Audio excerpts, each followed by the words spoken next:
All the floors are identical in their layouts in all the buildings. This color green is called Central State Green. And you used to be able to go to the store and buy Central State Green paint. We do want to maintain the historic nature of the hospital. And so we're trying to go through and pull out anything that may be considered an antique.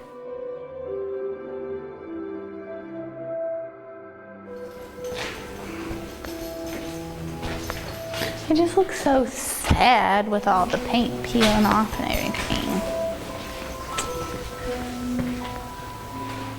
Well, this building was built right around the 1940s.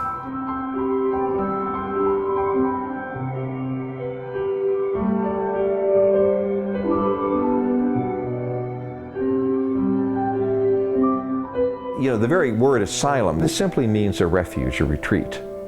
In order to restore people to sanity, put them in an orderly, rural, structured environment, and they'll come to their senses. Get them out of the stresses and strains of the cities and the modernizing life, which is seen sometimes as the base of a lot of mental disorders, and put them back into kind of a more rural, almost like a monastery in some ways. Institutions that formerly were just custodial for lunatics, epileptics, idiots in the terms of the day for Georgia, could be cured within the institution by what was called the moral therapy, which was a healing structure, a beautiful location, and a doctor-patient relationship in which the doctor kindly administered the cure. It was a really racist view. Black people aren't so subject to mental illness because we take care of them so much. We provide them with food and clothing, and they're just happy out there on the plantation. Which is so preposterous. Huge amounts of stress associated with slavery. But the myth then was, oh no, they had it good, we took care of them. They're having a bad time now, they just should have stayed slaves. And the doctors are very much wanting to get people well. That part of the story is over by 1900, and it becomes eugenic by the turn of the century, where there's certain populations that are just that way. It's somehow in their heredity. It's highly racialized, highly gendered. You just blame the people who are really suffering from a public health crisis, and you can see that in the archives. Huge rates of tuberculosis, syphilis, pellagra. So it's not heredity, it's airborne for TB, bloodborne for syphilis. It's nutritional for pellagra. Years ago, on the antiquated laws, there were people in Central State Hospital that truly were not mentally ill. They were wards of the state. Their families had left them there.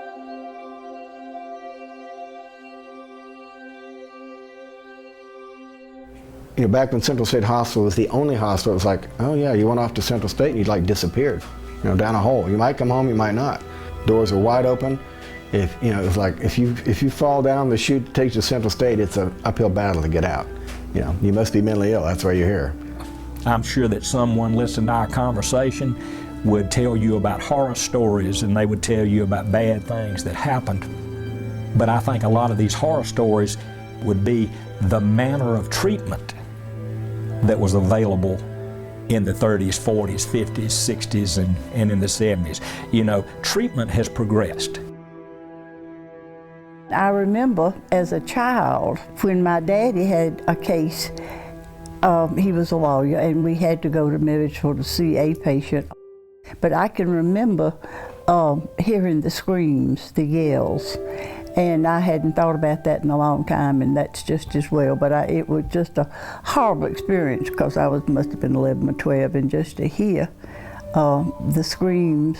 It was really inhumane the way they did down there. I was given shock treatments. I had 25 shock treatments. Prior to 1950s, there were very little medications available. And back in those days, they used water torture. Electric shock therapy was something else that we used. Electroshock therapy was actually still in use when I came in the 70s. It was used a lot, mainly to treat women because of depression. I really didn't know what shock treatment was till later on in life, that it was to help I call it burn away some of your memory, so you will not remember what has happened. As a young adult, to work my way through junior college, I participated in shock treatments, which are something now that is almost an evil word. Is it barbaric? If you have someone who has shown a complete immunity from all of the psychiatric type medications or depressant type medications and it works, no, it's not barbaric. If you were to actually see it used like I have seen it used, yes, it is barbaric. It's one of those type things that for the first time it's used, you'll never ever want to see it used again. However, it's made a resurgence. In some cases, in refractory cases, it's starting back to being used again today. And it has actually shown promise in the last few years. Thorazine was as important to psychiatric treatment as penicillin was to the general public, because in the 1950s you had hundreds of thousands of people locked up in institutions. However, once Thorazine came out, they were able to go out into the public settings.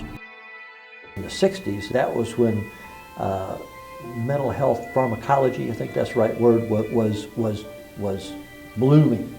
And the Thorazine and the Mellaril and the Stelazine and the Librium and half a dozen others, that they were delivered in containers of 500,000. The tops of the containers you'd have to do like this to get them off. And then you'd line up your containers and you'd reach down and get a handful. There was reason to fear being sent to Milledgeville. They were understaffed, there was a lot of brutality. I mean, there were just horror stories abound. And of course you have to think now there were 12,000 patients at that time. And air condition was, I don't remember it, it was just another hot, sticky, smelly day. Back in those days, there was nothing but cloth diapers. So all these clients had cloth diapers or underwear on. And the only activity they had every day, they would get them up, get them dressed, feed them breakfast, they'd put them in rocking chairs, and they would rock back and forth all day long. The smell in these buildings was unbelievable. I grew up on a farm, so I'm used to bad smells. Nothing prepared me for what I went through back in those days. I think at the time they had 24 doctors for 12,000 people. They had volunteers, they had nurses, they had practical nurses, they had patients taking care of patients. I mean, it was a horrible situation. And so it really was something you couldn't walk away from, because you knew if you could do something, you ought to do it. So we knew we could. And there was so much that needed to be done.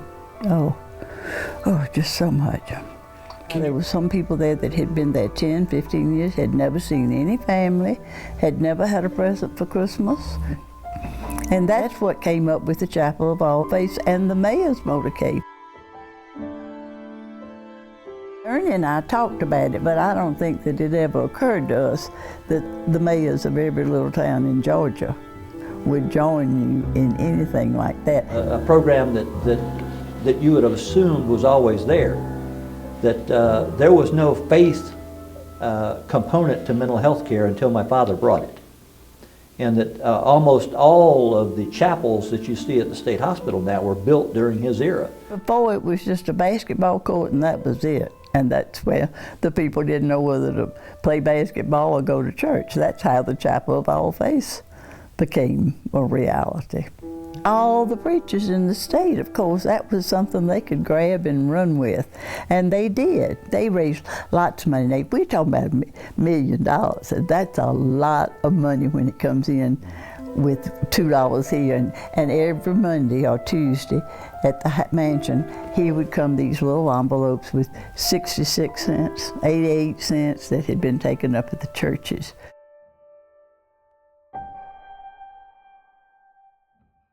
When the exodus of the professionals from Cuba started, it was well known that Dad would take doctors and put them to work at State Hospital and put them to work in a way that they eventually could get their credentials back. The Cuban crisis probably saved the hospital. At any given time, there were probably 100 doctors, more and less at different times. When we came in '68, it was very much established. They were the right price, and that they didn't have credentials, but they were great doctors. You know, this was a nice community, but they had that hospital that needed doctors. We actually came in what was part of the Freedom Flights. We were one of the last groups who came in those Freedom Flights. We left everything behind in Cuba. And in 1966, we got on the plane, and that's still very vivid in my mind. You know, I remember what I wore that day, and I may not remember what I wore yesterday, but I remember what I wore that day we got on that plane, and, you know, said goodbye to my dad, not knowing, you know, whether we would see him again. And he came after us about 3 days ago, 3 days later. And then when it was time for him to be able to begin work here, you know, we drove in our old car in the Milledgeville on July the 4th. It was pretty dead. But we're always just happy to be here. You know, we know that was the right thing for my parents to do for us. It was hard, it was difficult. We had everything in Cuba. I mean, we weren't rich, but we were very comfortable. And then we didn't have anything. You know, you came to the United States with nothing, whatever you were wearing. But we did fine. My dad, just because of his opportunities here, we just, you know, it's just been wonderful.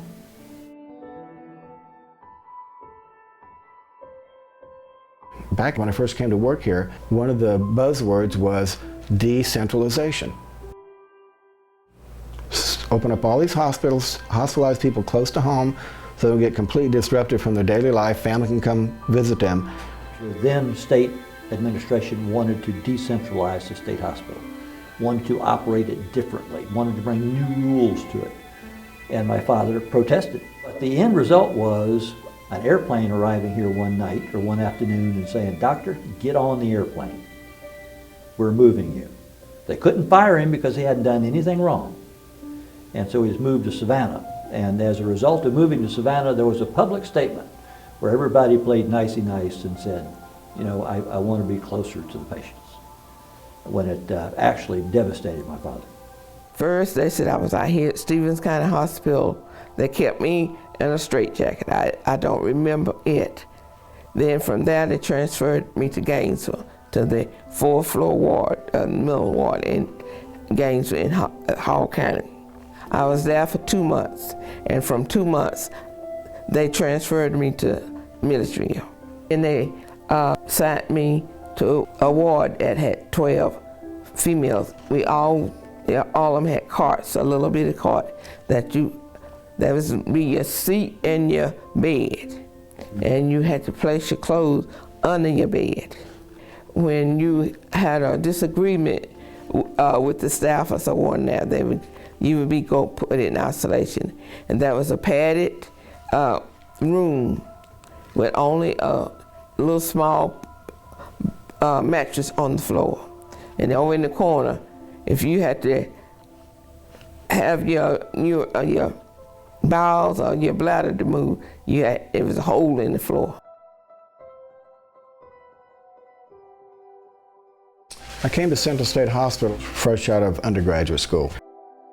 So I stayed there for a year working with the mentally retarded adolescents who were mildly retarded, and I realized that there was this huge institution taking care of people that maybe didn't need to be there, and that at my level there wasn't much I could do. There was apparently a period where they actually did not medicate, not restrain, not seclude, and people moved on. I wasn't around for that. By the time we were around, there was medication, seclusion, restraint. And Lois Curtis, who was with Elaine Wilson, one of the plaintiffs in the Olmsted decision, where both Lois and Elaine had spent much of their lives since adolescence in state mental hospitals and wanted to get out. And the Americans with Disabilities Act was finally passed in the early 90s, and they put in calls to Atlanta Legal Aid, who answered the calls and decided to launch a suit. I thought society was ready to acknowledge the fact that you shouldn't stuff people in institutional settings, but the law was way behind.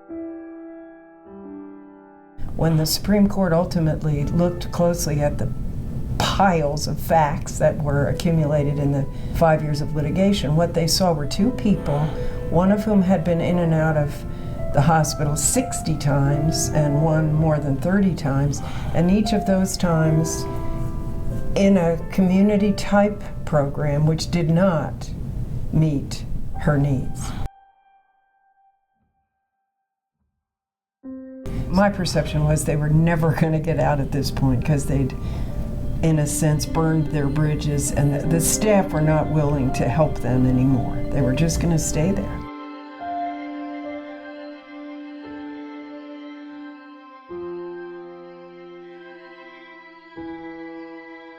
Congress made very specific historical findings. People with disabilities had often been segregated and discriminated against by being confined in institutions where everyone in the institution was essentially the same as them, and that was wrong, and that the ADA was specifically passed in order to right that wrong.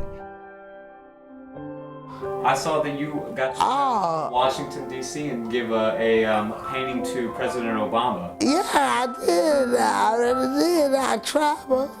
Can you tell me about meeting him and getting to give him? Well, I met him at the White Courthouse in Washington, D.C. We were standing on there 3 nights. How long have you been doing art? Actually, I've been doing this art for a long time. I started out, I was doing art in high school. When I was young with my dad, he do artwork. A bunch of people let me draw them, and they give me $3 off that picture. I draw them. I had to put it in the bank. All my art medicine work that I do.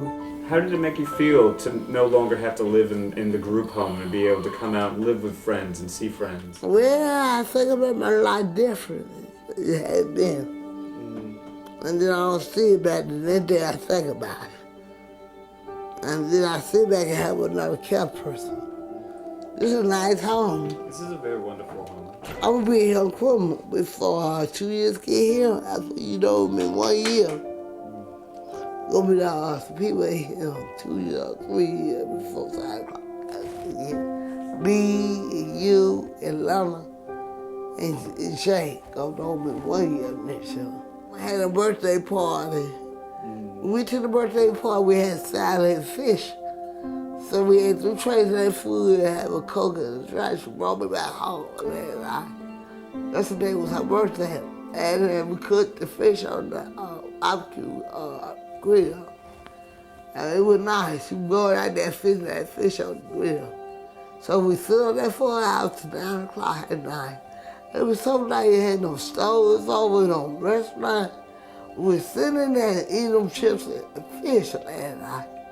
About 3 plates of that fish. People were eating salad and drinking beer. It was all right. We started getting calls from employees at the hospital saying, you really need to look into this.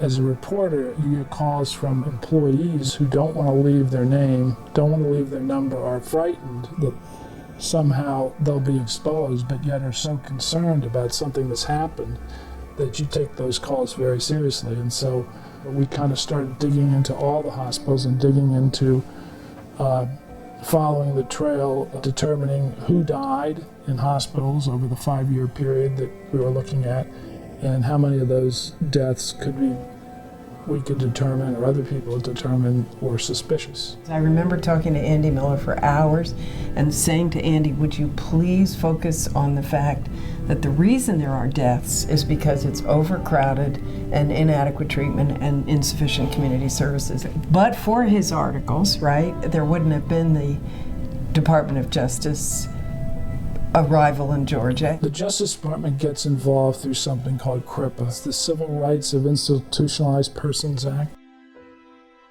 Focus on institutions. But now the thinking is it's much broader than just the walls.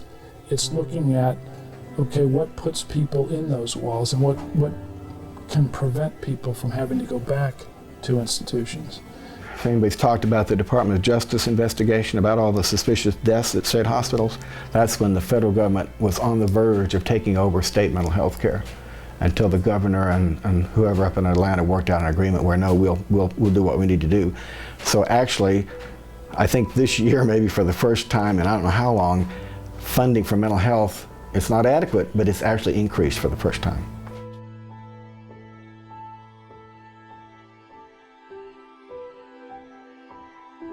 I think that what we have done in the state of Georgia, we have deinstitutionalized people out of clinical beds, and we are slowly reinstitutionalizing them in correctional beds. You lock them up or put them in a clinical bed and hold them in a institution, a clinical institution, and they will get placards and they will walk up and down the road and protest. But we have thousands in jails and prison that are being detained, that are mentally ill, that are locked up in a correctional bed, and they don't open their mouth. Nobody wants to talk about putting people in hospitals anymore.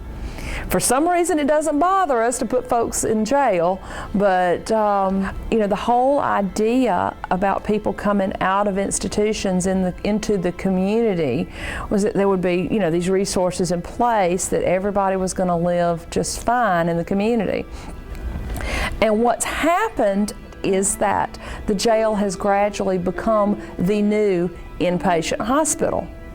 The people in Atlanta said that Central State Hospital was closed because of the truce with the Justice Department, and the Justice Department wanted Central State Hospital closed. I've read the agreement between the Justice Department and the state of Georgia 4 or 5 times. There's nothing anywhere in this agreement that says to close any hospital specific in this state. The law enforcement community has always been interested in this issue because many people just cycle into their jails. I mean, one of their biggest budget items is psychotropic drugs. You've either got to have clinical bed space, or you've got to have excellent community-based programs. The ACT team stands for Assertive Community Treatment. It's a team of providers, including nurses, counselors, substance abuse counselors, vocational specialists, peer specialists, and case managers. We work together to serve those people who have a severe and persistent mental illness. So they most likely are having some skills deficits in the areas of their daily living. Could be hygiene, could be housing. They also have most likely been in hospitals frequently, or incarcerated frequently. So we go to their homes or to the community to work with them, typically daily to multiple times daily if needed. And we're also available 24 hours, 7 days a week, 365 days a year to them. And so we bring the treatment to them rather than setting up appointments for them to come in here. You know, a lot of our clients may be homeless, and to them, you know, coming to the office to see the doctor may not be the top priority. It may be finding safe shelter and food at that time.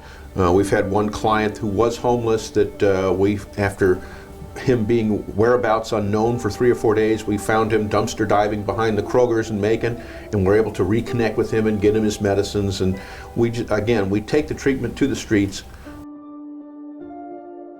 The Permanent Supportive Housing Program is intended to serve primarily individuals who are coming from a homeless status, who have a disability, either behavioral health, mental health, substance abuse, or co-occurring disorders. The person that we initially see that sometimes come with bad hygiene, only one set of clothes, not able to take a bath. And then once we put them in a place, an apartment, with just the basic living items, how they will take so much pride in keeping them clean. And it helps us over the course of time really learn that the person that we may perhaps brought from under the bridge that presented so stragglingly was really not the person within. It is amazing how an apartment can actually motivate their self-esteem and bring out the best in actually bringing back who they were once upon a time before they fell into this crisis that then took them to having to live in a place that was not meant for human habitation. It's educating people in the community to realize that, but for the grace of God, there go I. And making it so that the person who develops a mental illness is not stigmatized for the rest of their life, that recovery is possible. That's probably the one thing that keeps me doing what I do, is because people can be successful. And the gratitude when you look at someone that has not always been in the place that they are now. They have lived a different life once upon a time, and because of that one circumstance in life that took them to the place of having to resort to alcohol, having to resort to drugs, and then being able to provide the treatment and the services and the rehabilitation that then allows them to get back to a point of being as close as possible to the person that they once was, and after all that, they can be successful. So that's what I would say keeps me doing what I do. One of the members of our team is a peer support specialist, someone who has been through mental health issues themselves, has recovered and gone through additional training at the state level to be a peer support specialist. And the clients, I think, respond very well to her. One of the major things that happened in my life was that my father committed suicide almost 20 years ago. And that pretty much led to my start in depression. I was hospitalized at one point for short term, and it was just a long go. And then they called me and said they were starting the peer program, and would I come and share my story. The peer support movement is as strong in Georgia as it is anywhere, and that is where people who have experiences with their own mental illness, who have moved further on in their recovery journey, are able to then support and get paid for supporting others with mental illness. And that's been a huge success for Georgia, and one of the things that has to be part of a community program. I don't have the psychology background.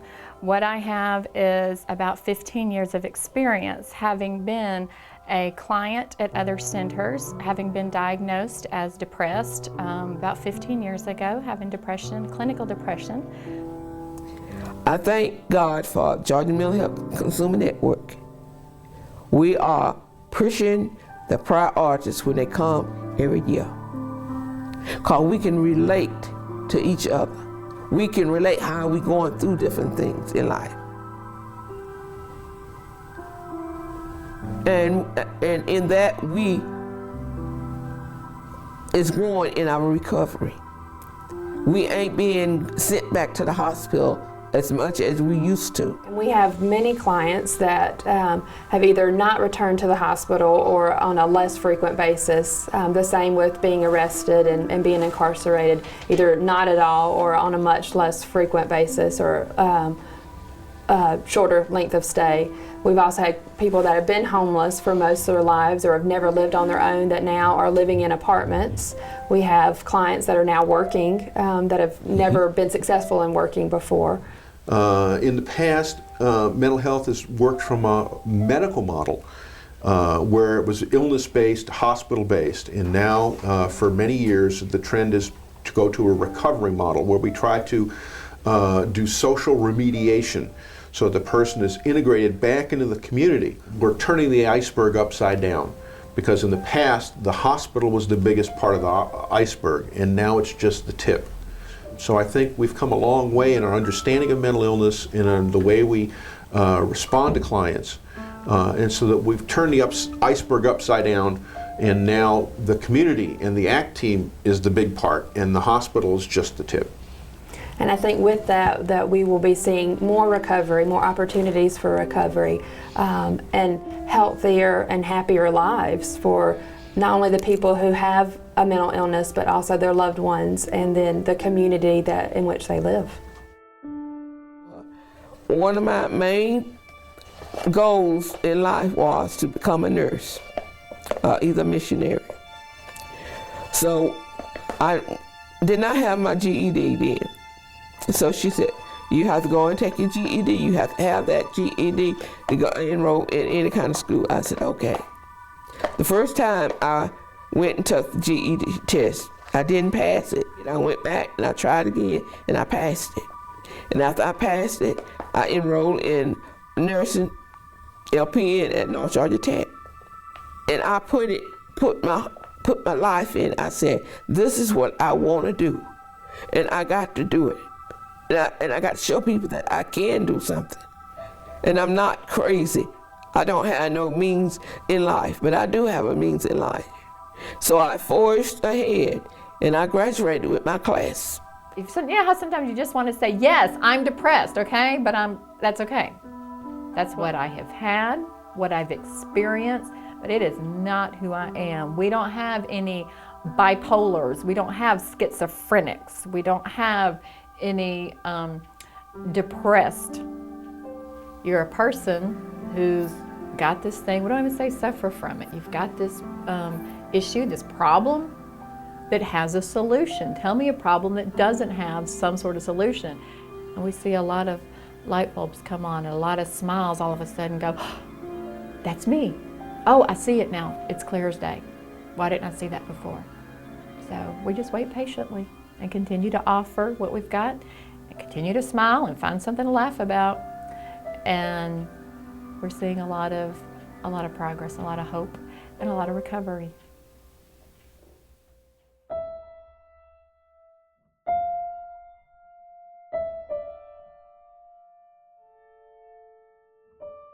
When I go there now, sad is the word that comes to mind to me now.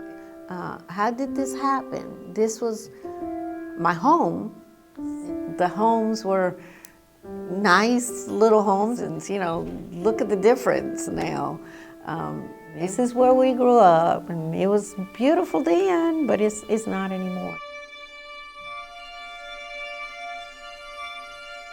I ride through it now and I see plywood over windows, and I see houses vacant, and there's an old Southern saying, the breath of man keeps a house alive. And when people move out of a house and close it up, it starts deteriorating. And if you ride through Central State grounds and look at the buildings, I'm amazed at the deterioration.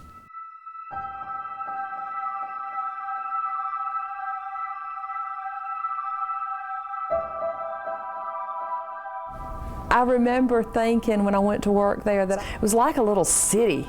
It was like a little bustling little city of its own.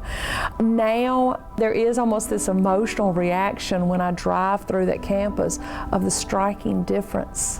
This feels like a ghost town. It's that sense of sadness, and that this might not be a change for the better. It's very disturbing to me to see that everything was just taken away from that institution.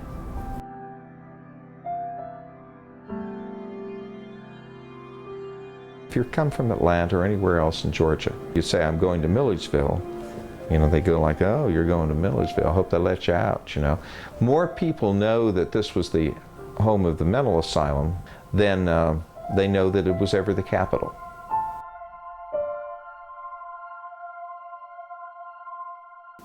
And you know, where people make fun of that when you go somewhere, where did you grow up? In Milledgeville, you know, the crazy house and that kind of thing. And but we, of course, didn't see it that way. And we lived on campus. So we became, you know, just part of it. It wasn't, you didn't think about mental health as being that bad thing that, I mean, that honestly people used to think it was.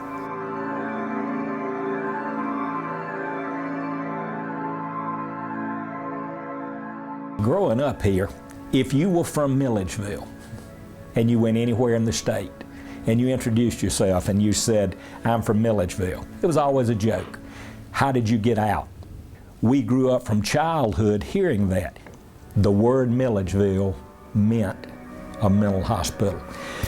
But the other people in other towns that joked with us, they didn't really understand mental illness, and the reason they didn't is because the people in their communities that had had mental ill problems, they were in Milledgeville.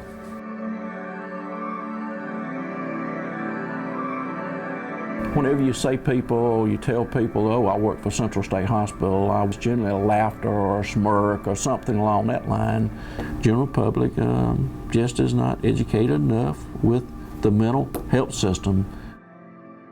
You have seen a shift, but it's not to the degree that I would like to see. It's just not there yet.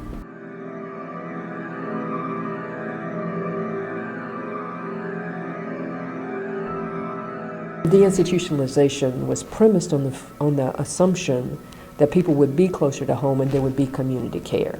But really the community care part never really got put in place. So deinstitutionalization becomes transinstitutionalization, where the people with mental illness are kind of shuttled between and among the new homeless shelters, because we cut all the subsidized housing, or much of it, police and jails, bridges, and hospitals, you know, just shuffling around that way. And so in this trans-institutionalized place, the prison and the jail become the spaces where state hospitals used to be. What's the most striking and haunting to me is the number of these brick state hospital buildings that were transposed to prisons. So you have this dreadful barbed wire, glinting silver still after decades and decades there around these fences.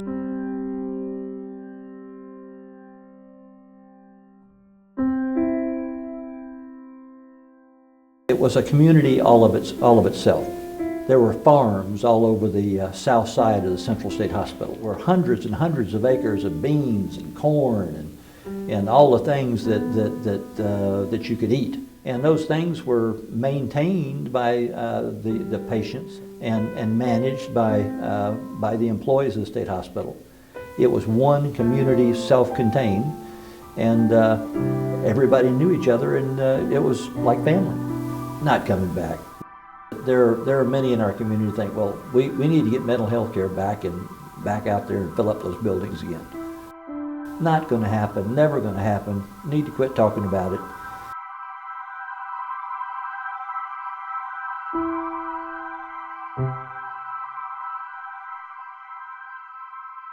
The average citizen is paying for mental health care, but they're paying for it in prisons and in jails, in homeless shelters.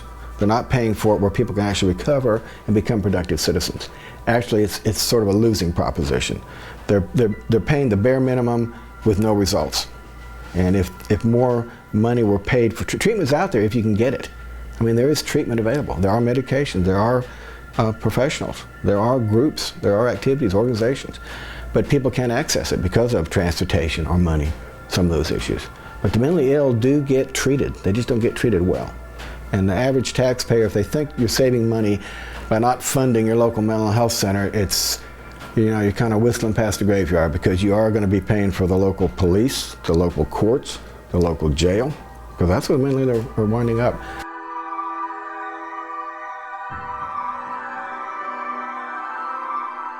You're totally turning around an ocean liner with this, with these systematic changes in mental health care.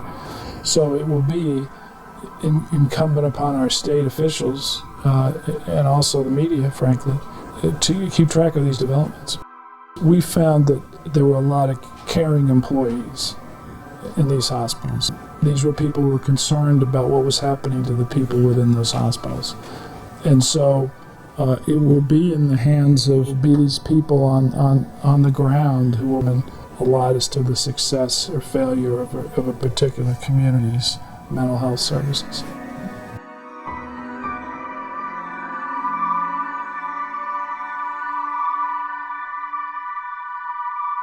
The reality is that whether or not you think that the government should or should not provide a robust community mental health system is that the government is going to spend a significant amount of money on mental health, whether it does it well or whether it does it poorly, because it's going to spend it in our emergency rooms, it's going to spend it in our jails and prisons.